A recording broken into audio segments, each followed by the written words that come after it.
Merhabalar sevgili Koç ve yükselen burcu Koç, ay burcu Koç olan çok değerli arkadaşım.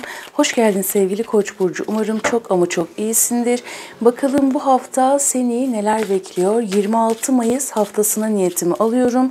Ama sen ne zaman denk gelirsen o andan itibaren senin için geçerlidir. Şimdi öncesinde gün gün kart çekeceğiz ve sonrasında genel bir açılım yapacağız arkadaşlar. En sonunda da sana haftanın enerji kartını çektireceğim sevgili Koç burcu. Şimdi ilk güne geldiğimizde yani pazartesi günü gayet güzel. Yeni başlangıçlar anlamında hayatınla ilgili başlatmak istediğin bir konuyla ilgili oldukça şanslı olacaksın. Ve burada aynı zamanda destek de görebilirsin. Evet, burada kariyerinle ilgili yeni bir başlangıç olabilir, mesleğin yani başlatmak istediğin her türlü konuyla ilgili yeme içme alışkanlıkları da olabilir. Çevreden de destek görebilirsin ve bu maddi manevi desteği de gösterir aynı zamanda sevgili Koç burcu. Bir tane daha alalım. Ve burada bazı görüşmeler söz konusu. Pazartesi günü olgun ve bilgi kişilerden destek alabilirsin. Bu bir danışmanlık olabilir. Belki sen bir danışmanlık veriyorsan ya da o alanlarla ilgili hizmet sunuyorsan bu konuyla ilgili oldukça şanslı olabilirsin. Ve burada hani bir şeyleri açığa çıkartmak var pazartesi günü. Açığa çıkartmak derken yazınla, sözünle, dilinle, eylemlerinle bir şeylerin gerçeğine ulaşma ile ilgili. Hani çok güzel bir fikir aklına gelebilir. Aynı zamanda bu senden kaynaklı olmasa bile mesleğinde başarılı, olgun, yaşlı kişiler, daha çok eril faktörler olabilir arkadaşlar. O kişilerden hani böyle bir fırsat, şans, maddi manevi bir destekten bahsediyor bu arada. Bu olabilir diyor. Bir de pazartesi günü halletmen gereken işler varsa, yani bunlar banka ile ilgili işler olabilir, devletle ilgili işler olabilir. Bu konuda oldukça şanslı olacağını gösteriyor. Hemen şöyle bir bakalım. Salı günü ne gelecek diyelim. Salı günü birazcık dikkatli olmanda fayda var. Özellikle öğle saatlerine kadar. Hani böyle iş yükün ve iş sorumlulukların çok fazla olabilir. Evet, Salı günü de aslında yeni başlangıçlar için, yani Kupa Ası ve Tılsım Kraliçesi. Şimdi burada toprak gruplarından daha çok gelecek olan bir destek var ve çok küçük de bir su grubundan. Şimdi burada yeni bir başlangıç var ama şöyle... Salı günü daha çok öğle saatlerine kadar halletmen gereken işler çok fazla olabilir. Yani çok fazla işi önüne serebilirsin. Aslında dikkat etmen gereken konu da bu diyebilirim. Hani her şeyi bir anda halledeceğim, her şeyi bir anda çözeceğim demek sana birazcık bir şeyleri kaybettirebilir açıkçası. Bir de böyle ufak ufak yolculuklarda gerçekleştirebilirsin. Burada aynı zamanda şanslı ve destekli olduğunu da söyleyebilirim. Yine hem duygusal alanlarla ilgili hem de maddi konular ile ilgili. Şanslısın ve diyor ki Salı günü daha çok hani öğle saatlerinden sonra bir umudunun yeşermesiyle ilgili. Yani çok güzel bir söz duyabilirsin. Karşına güzel bir fırsat, güzel bir haber çıkabilir. Bu da seni oldukça keyiflendirebilir ama bu konu yine paraya dayanabilir. Para ve görünür olma ile ilgili bir konu. Çarşamba gününe geldiğimizde, çarşamba günü sevgili Koç burcu, çocukları olan arkadaşların çocuklarına ilgilenmek zorunda kalabilirsin. Zorunda derken hani onlarla böyle birazcık bakalım şu kart nedir? Çocukları olan arkadaşların çocuklarının ilgili konular, onunla ilgili halletmen gereken problemler varsa bunları çözmeye yönelik aslında bir uğraştan bahsediyorum. Ve burada bir gitme durumları da var. Yani çarşamba günü de yine çocuklarınla ilgili konularla ya da senin bir hayalini gerçekleştirmeyle ilgili, belki de bir çocukluk hayalin ya da geçmişte yarım kalan bir konuyu çözmeyle ilgili. Evet, geçmişte yarım kalan, şimdi kupa altılısı, şuraya bakalım, kupa kraliçesi. Evet, geçmişte yarım kalan bir konuyla ilgili. Bu bir eğitim olabilir, senin duygularını ilgilendiren her türlü konuyla ilgili yarım kalan bir konuyu gerçekleştireceksin aslında. Birazcık böyle ufak bir stres olabilir. Çünkü burada bir çözüm arayışın var sevgili Koç burcu. Ama bu çözüm de sana gelecek diyor. Yani birazcık böyle strese girebilirsin, dinlenmek isteyebilirsin. Şimdi kılıç dörtlüsü. Ama burada bir çözüm gelecek diyor. Yani çarşamba günü de senin için gayet keyifli. Bakalım perşembe günü neler gelecek diyelim arkadaşlar. Perşembe günü bir bitiş var. Özellikle uzun süredir gerçekleştirmek isteyip de bir türlü bitiremediğim bir konuyla ilgili bir bitiş gerçekleşecek ama ani sonlanmalara dikkat et. Yani bu bir öfkeden kaynaklı ya da egosal durumlar olabilir. Ya da başkalarının bastıramadığı şeyler yüzünden, ki sen de zaman zaman bu gölge taraflara düşebilirsin sevgili Koç burcu. Hani burada cesaret etmen gereken fakat bir türlü edemediğin konuyla ilgili büyük bir değişim, dönüşüm var. Tılsım beşlisi. Evet, burada Perşembe günü gerçekten maddi konulara da çok dikkat etmen lazım. Yani maddi manevi bir kayıp yaşayabilirsin. Bak, tedbir amaçlı söylüyorum. Attığın imzalara dikkat et, alışverişlerine dikkat et. Perşembe günü daha çok zeka çalıştırman gereken bir süreç olacak. Ve Perşembe günü tılsım beşlisi, yani yanlış bir tercihten dolayı kendini maddi manevi dışarıda kalmış gibi hissedebilirsin ve bu sende gerçekten ciddi bir strese yol açabilir. Bu yüzden Perşembe günü ve Perşembe gününe kadar gelen süre içerisinde mantığını kullanman, akıllıca hareket etmen, yavaş ve sağlam adımlar atman gereken bir gün. Tamamen aklını kullan ve gerçekten hani burada çok keskin olmak da değil ama hani kendinden emin ol ama çok keskin olma dedi. Çarşamba, Perşembe, Cuma gününe geldiğimizde tılsım yedilisi, bir bakalım. Cuma günü birazcık böyle bir karamsarlık olabilir. Özellikle Perşembe günü bu kaybı yaşamamaya dikkat et. Çünkü Cuma günü bazı sıkıntılar söz konusu ama bu şöyle. Hani geceleri, özellikle gece birazcık huzursuz olabileceğin bir konu olabilir ama bu durumda toparlanacak. Cuma günü aslında güçlü kişilerden ya da sözü geçen, ismi duyulan kişilerden oldukça güzel destekler alabilirsin. Ve burada hani bir şeye imza atmak var. Daha çok kariyerinle ilgili. Bir anlaşma, bir sözleşme, yeni bir eğitime başlayabilirsin aynı zamanda Perşembe, Cuma. Yeni bir eğitime başlayabilirsin, kendinle ilgili yeni bir adım atabilirsin. Cuma günü dengede kalmak çok önemli. Yani sabah saatleri de olsun, akşam saatleri de olsun hiç fark etmez. Her anlamda yani selam veriyorsa, işte selam alıyorsan selam ver gibi.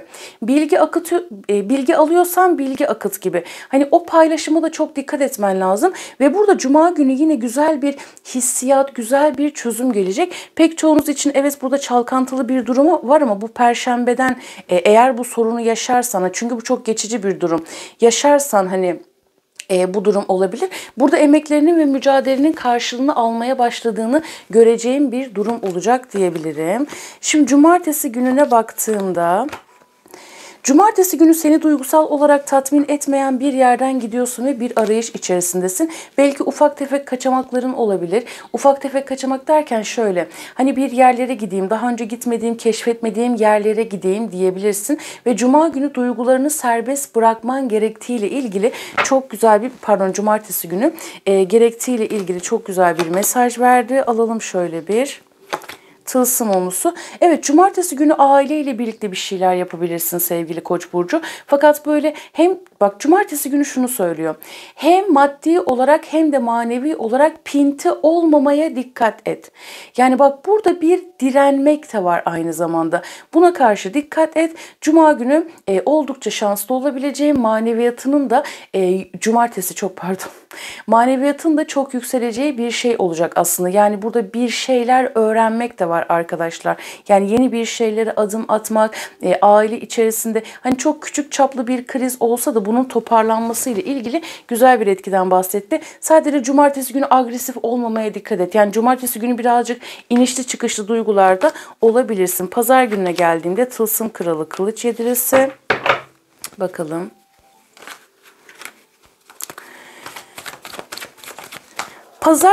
Pazar günü, şimdi sevgili Koç burcu, pazar gününe geldiğimde değnek altısı. Tam burası çok güzel.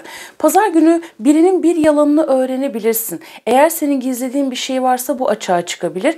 Pazar günü bir şeyler öğreneceksin açıkçası. Yazdığın, çizdiğin, söylediğin, dile getirdiğin her türlü konuyla ilgili. Hatta hani şöyle söyleyelim. Pazar günü atıyorum işte, eğer çalışma hayatın varsa ya da işte bir yere gidiyorsun.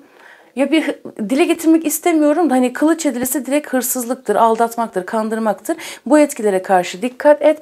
Ufak tefek zıtlaşmak da olabilir. Yani bu sözel olarak hani pazar günü kimlerle iletişim halinde olacaksan ufak bir zıtlaşma olabilir ama genele baktığımızda pazar günü oldukça şanslı bir süreç. Para konularında da ve bir şeyleri hani ilan etmek, evet ben bunu başardım, sonuca ulaştım deme noktasında da şanslı bir süreç olacak ama pazar günü yalan konularına dikkat et. Hem senden kaynaklı hem karşı taraftan kaynaklı. Senden kaynaklı derken şöyle. Şimdi bu nasıl biliyor musun? Almak istediğin bir şey var. Karşı taraf bunu sana vermiyor. İstemeden de olsa hani orada birazcık bir şey yapmak isteyebilirsin ama hani tabii hakkın olanı almak için eğer karşındaki anlamıyorsa, saygısız bir insansa ya da çok bencil biri ise hani orada belki birazcık evet akıllı oyunları oynayabilirsin ama hani onu dengelemeye dikkat etmende fayda var açıkçası. Bir de genel bir akış alacağız arkadaşlar. Ama önce şu destelerimizden bir alalım bakalım ne gelecek diyelim. Haftanın genel mesajı. Özlem ve arzulama bu ana konun olacak diyebilirim. Beklenti. Beklentiler senin için bu hafta önemli olacak ama aşırı beklentilere girmemeye dikkat et. Ve burada aşk hayatınla ilgili ve kariyer hayatınla ilgili beklediğin bir haber, çok önemli bir durum varsa bir haber, bir müjde bunun sana bu hafta içerisinde gelebileceğini söylüyor sevgili Koç burcu ve günün sonunda zafer kazanmak. Yani haftayı kapattığında evet ben bunu hallettim. Bunu sonuca ulaştırdım diyebileceğin konu neyse aşk hayatın olsun, kariyer hayatın olsun bir zafere ulaşmak var. Burada kalp kırıklığı ve incinme, vicdan ve merhamet. İşte bunların ikisi çok ince çizgi olacak bu hafta senin için sevgili Koç burcu. Kimsenin kalbini kırmamaya dikkat et. Ayrıyetten de başkaları da senin kalbini kırmak isterse buna asla müsaade etme. Sevgi, uyum, vicdan, merhamet senin için ana konun olacak diyor ve bu ölçülerde davranmak çok sağlıklı olacak senin için. Şimdi 3 kart seçiyorum. Odaklan ve kartını seç. İlk kart, ikinci kart ve üçüncü kart. Şimdi kartına odaklan. Haftanın senin için ana mesajı nedir diyeceğiz. İlk kartı seçenler parayla ilgili özellikle kariyerinle ilgili çok önemli bir adım atabilirsin. Küçük de olsa hiç fark etmez ve güzel bir müjdeyle karşılaşabilirsin. İkinci kartı seçenler bu hafta hayatında çok hızlı değişimler olabilir ve bir yolculuk, bir seyahat. Hatta bu hani ya herkes tabii ki kendi durumuna göre alsın arkadaşlar. Hani anlatabiliyor muyum? Bu hani bir yerden bir yere çok ani bir şekilde gitmek de olabilir. Hani illa çok uzun yolculuk yapacak değilsin. Üçüncü kartı seçenler kalpten gelen adımlar dedi. Aşk hayatınla ilgili çok önemli ve çok güzel bir mesaj ile karşılaşabilirsin.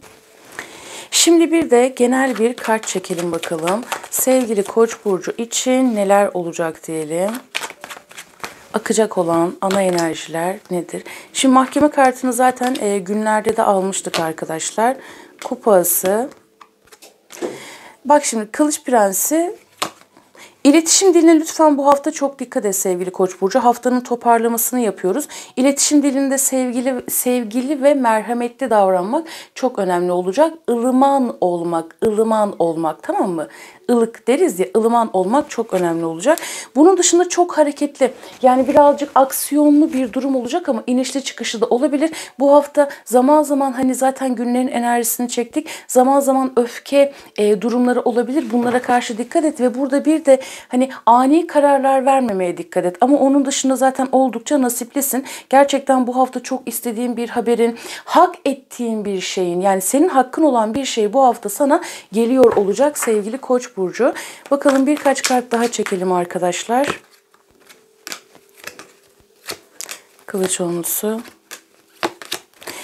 Egoya çok dikkat et. Yani o ego gerçekten çok ince çizgimiz.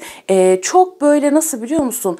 Ani kararlar yüzünden ya da ani adımlar yüzünden ya da nefsi veya egosal hareketler yüzünden maddi manevi bir kaybı uğrayabilirsin. Buna karşı dikkat et. Bir de diyor ki bak, bir diğer uyarıda geçmişte kaybetmiş olduğun bir şey ile ilgili onu tekrar gün yüzüne, hani şey denir ya işte bilmem ne pilavı gibi pişirip önümüze koyma diye. Bunları da çok dengeli. ilgili. Çünkü bu sana bir anda bitiş getirebilir ama şöyle de bir durum var arkadaşlar. Bakın bunlar küçük uyarı, olacak diye değil. Şimdi enerji akışı ya, küçük uyarı. Şimdi burada karmik bir sürecin bitmesi var sevgili Koç burcu ve burada artık bir keyfe gelmek var. Bazılarınız arkadaşlar 2 gelir kapısı birden oluşturabilirsiniz. 2 gelir kapısı birden oluşturabilirsiniz ve burada etkinlikler olabilir, davetler olabilir, toplantılar olabilir. Bu hafta bununla ilgili ya da iletişim konularıyla ilgili yoğunluk yaşayabileceğim bir haftada olabilir. Aslında zihnin de oldukça güzel çalışacak. Sağlıkla ilgili eğer yaşamış olduğunuz sıkıntılar varsa bununla ilgili de pazartesi gününden itibaren zaten önemli adımlar atmaya başlayabilirsin. Ve burada görür görmez aşk var arkadaşlar. Hani özellikle yalnız olan arkadaşlarım için bir işte, seyahatte, yolculukta hiç fark etmez. Aniden biriyle karşılaşma durumları söz konusu. Ama ben buraya daha çok hani gelirlerinle ilgili güzel bir hak ediş var. Yani güzel bir başlangıç, bir çatının altında olmak ve yeni şeyler kurmak var sevgili Koç burcu. Peki haftanın enerji okuması bu şekildeydi. Yorum kısmına şunu yazabilirsin. Bu hafta bana bolluğuyla, bereketiyle, huzuruyla, keyfiyle geliyor yazabilirsin sevgili Koç burcu ve mutluluğa kendimi açıyorum yazabilirsin. Kendine çok iyi bak ya da sadece mavi yeşil kalp de koyabilirsin. Güneş emojisi de koyabilirsin. Zorun kolaylaşsın diyorum. Görüşmek üzere. Hoşça kal.